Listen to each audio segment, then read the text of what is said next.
Bagaimana peta dan kekuatan geopolitik jelang Pilpres yang tinggal 3 bulan lagi? Kita bahas bersama Hanta Yuda, Direktur Eksekutif Poltreking Indonesia. Ada juga Yohan Wahyu, peneliti Litbang Kompas.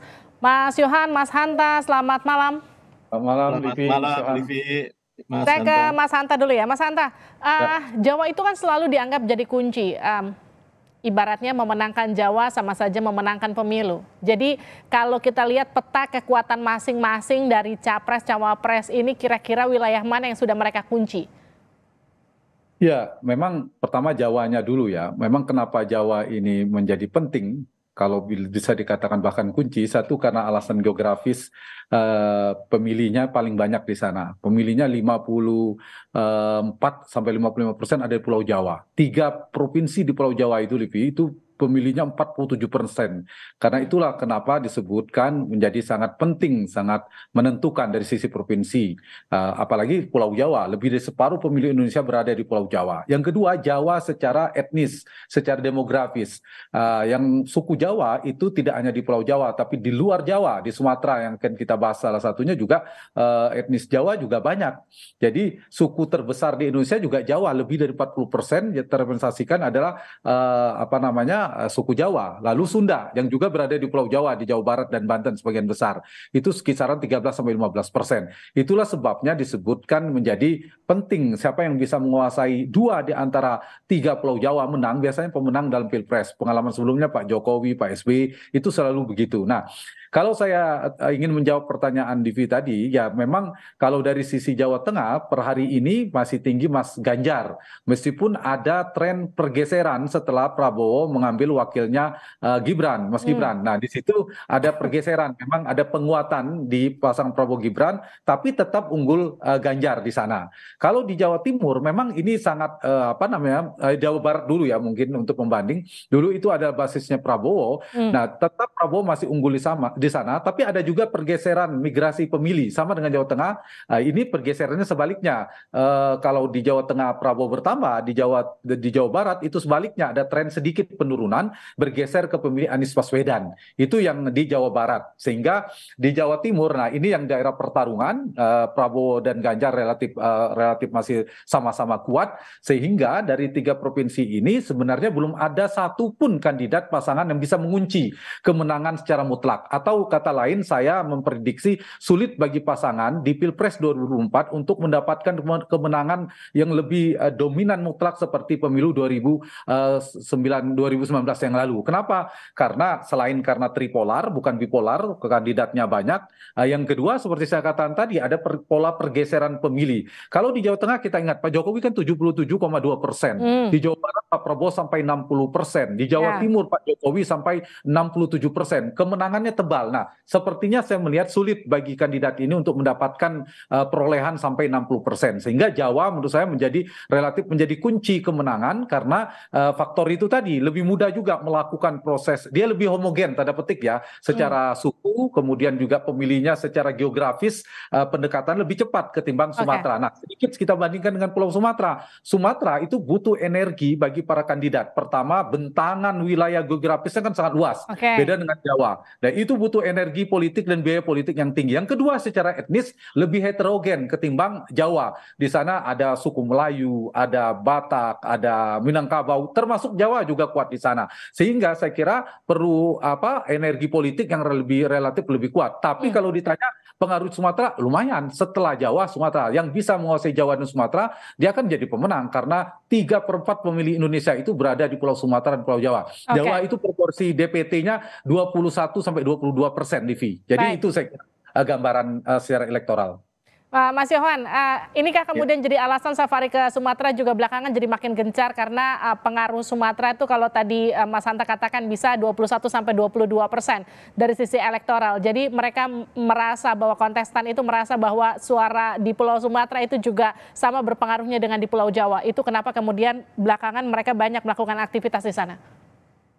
Ya tentu dalam proses mobilisasi dukungan itu kan yang disasar adalah mana tempat pemilih itu mengumpul ya. Yang Bang Hanta tadi udah jelaskan, pemilih Jawa dan Sumatera ini 3/4 bagian pemilih di Indonesia ini di 2 pulau ini ya, Jawa dan Sumatera. Ya otomatis mereka yang jadi sasaran pertama yang akan digarap oleh para kontestan di Pilpres, terutama 3 kontestan ini kan sangat-sangat fokus di dua pulau ini, Jawa dan Sumatera. Survei Kompas sebenarnya tidak jauh berbeda, meskipun kami di Agustus lalu ya terakhir punya survei, belum ada survei yang terbaru, polanya hampir sama gitu ya. Pak Ganjar memang masih dominan di Agustus itu karena memang posisinya belum ada wakil saat itu, jadi memang Pak Ganjar lebih dominan di Jawa Tengah.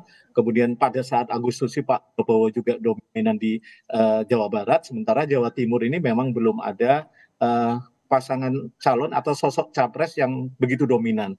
Jadi Jawa memang satu sisi akan menjadi perebutan yang signifikan karena dia akan menentukan siapa yang punya potensi memenangkan pertarungan kontestasi di Pilpres ini. Tapi memang bedanya dengan 2014 dan 2019 karena memang hanya ada 2 pasangan calon, sementara 2024 ini 3 pasangan calon.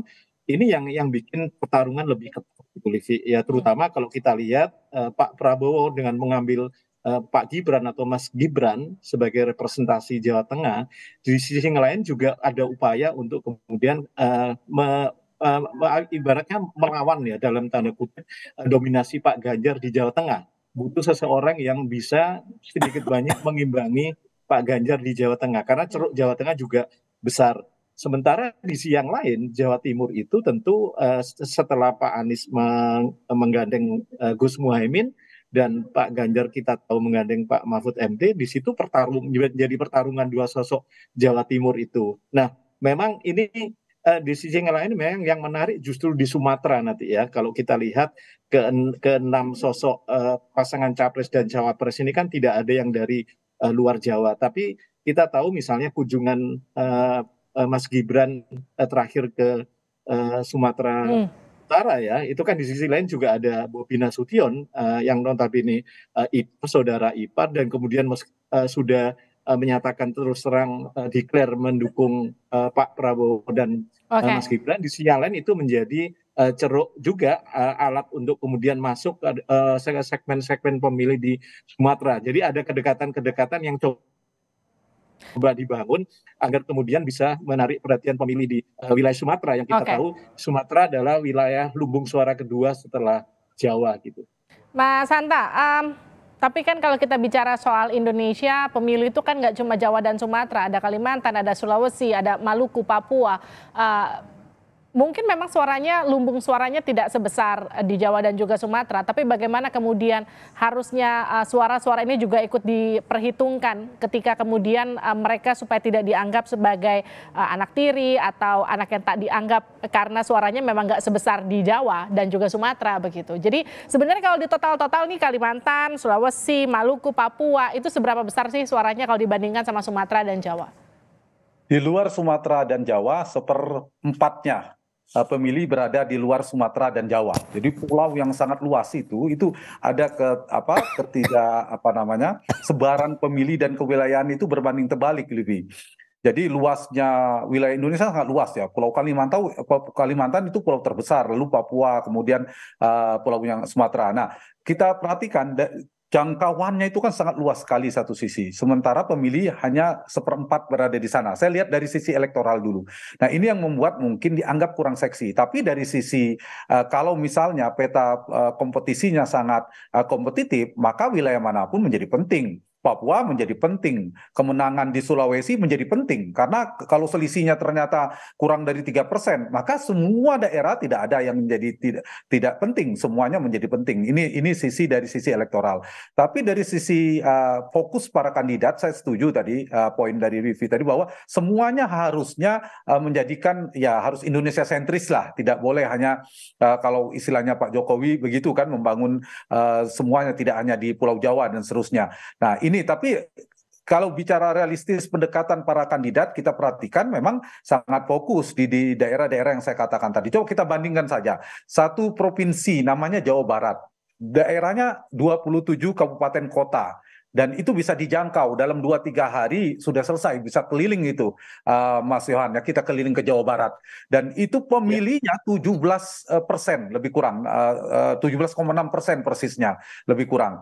Bayangkan, sementara harus berkeliling ke Pulau Sumatera, Pulau Kalimantan, ke Pulau Papua dan seterusnya, itu pemilihnya sekitar hanya berapa persen. Nah, Sumatera menurut saya juga kalau kita perhatikan betul ada 10 provinsi ya, 10 provinsi, itu pun kalau kita perhatikan hanya 3 provinsi kunci. Lebih dari separuh pemilih di Pulau Sumatera itu berada di 3 provinsi, yaitu Sumatera Utara, Lampung, dan Sumatera Selatan. Jadi kuncinya di sana lagi. Kalau dibedah lagi, orang Jawa banyak di sana. Yang suku Jawa banyak di Sumatera Utara, banyak di Lampung dan seterusnya. Itu yang menyebabkan mereka selalu menjadikan pendekatan ini ya, pendekatan sosiologis pemilih-pemilih Jawa dan seterusnya. Nah, tetapi saya mengatakan bahwa kalau fokus misalnya tentang kebijakan, kalau terpilih kampanyenya besok, maka harus memperhatikan seluruh wilayah, seluruhnya menjadi penting, menjadi pengaruh. Dan pendekatan waktu dengan 3 bulan ini misalnya, Livi, tadi dia melakukan safari politik itu paling gampang di Jawa. Kedua di Sumatera, itu berat di daerah-daerah yang lainnya karena secara bentangan geografisnya tadi.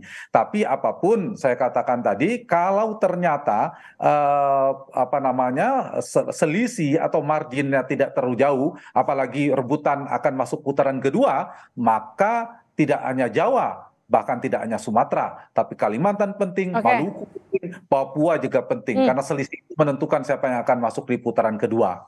Baik, Mas Yohan, kalau kita bicara soal hasil survei, karena masa kampanyenya singkat, kemudian sejumlah lembaga survei juga sudah mulai merilis hasil survei belakangan ini, biasanya dengan rentang waktu kampanye sampai ke pemilihan itu hasil survei akan stabil tuh di waktu ke kapan begitu? Ya, sebenarnya 3 bulan itu kalau dihitung secara matematik kan 90 hari ya, artinya juga masih ada rentang waktu yang sangat bisa terjadi, apapun bisa terjadi gitu ya. Kalau banyak kemudian banyak analis yang mengatakan ketika situasinya sehari ini tuh sama terjadi 90 hari ke depan, kayaknya memang tidak akan terjadi lonjakan apa-apa. Tapi jangan lupa semua kontestan ini tidak diam gitu ya, pasti akan berbagai cara melakukan strategi untuk melakukan pendekatan penetrasi. Dan tentu saya pikir tidak hanya Jawa Sumatera ya, di syarat kemenangan itu ada persebaran, Livi. Jadi ada persebaran kemenangan yang kemudian misalnya 50% dia menang di seluruh provinsi di Indonesia, minimal 50% provinsi dia menang. Kemudian di dalam provinsi itu minimal 50 kabupaten kota. Jadi ada syarat persebaran yang memang tidak bisa dipandang sebelah mata, bahwa persebaran itu tetap penting. Artinya Jawa dan Sumatera secara porsi pemilih dia besar karena itu lebih seksi untuk digarap dalam proses kemenangan. Tapi secara politis persebaran kemenangan itu tetap harus jadi hitungan. Itu yang kemudian menjadi syarat kemenangan capres dan cawapres nanti. Terima kasih Mas Yohan, terima kasih Mas Hanta sudah bergabung bersama kami di Sapa Indonesia Malam. Terima kasih.